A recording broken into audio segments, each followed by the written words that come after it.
Hello friends and welcome to another video. Today I will be drawing a whole bunch of King Charles Spaniels. As always, if you'd like to draw along with me, be sure to check out my Pinterest board, which I've linked down in the description. I first started off this particular drawing by sketching out the outlines. This is a really important part of my drawing process as it helps me to make sure that everything fits nicely on the page before I finalise those details. So you can see as I approach these next steps, I'm darkening the lines that I'm happy with, which is the eye and also the little eyebrow above the eye. This particular King Charles Spaniel was really interesting to draw, particularly as it had darker tones of fur, which I really wanted to capture with some rough hatching. You'll notice with my previous sketchbook videos and including this one, I'm not too fussed about capturing every little fur, but I'm just trying my best to capture the proportions and the essence of the dogs that I'm drawing. This is mainly because I'm trying to practice proportions as I draw in this sketchbook, rather than exact realism.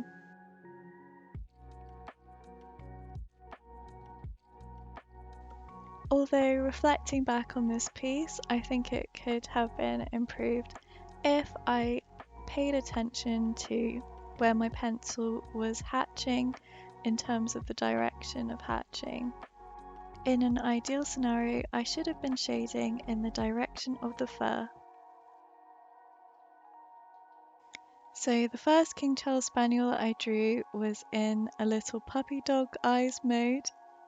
So this next King Charles Spaniel, I decided to pick a reference that had an adorable happy face. There's something just so charming about a dog's little smile.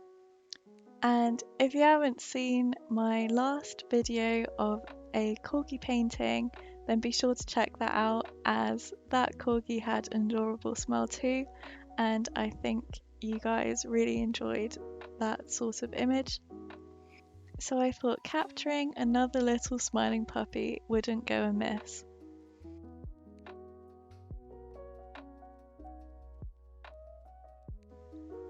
With this next Cavalier King Charles Spaniel drawing, I actually didn't do what I mentioned earlier and start off with a bunch of guidelines. For this drawing, I actually went in with drawing the nose first and then drawing outwards from there. I think the reason I didn't in this particular instance is that I had this small little corner to draw this next King Charles Spaniel in. But when I drew the first King Charles Spaniel, I had this massive white page to be filled. I think it just goes to show that I don't have a universal approach, but I just adapt to whatever I think is best for the next drawing. Sometimes this drawing technique really helps me as I can break down a drawing into bite-sized steps. For example, I started drawing the nose and then the little muzzle outside of this nose and then the eye. By drawing this way, it really helps me to break down complex subjects such as a dog into little shapes.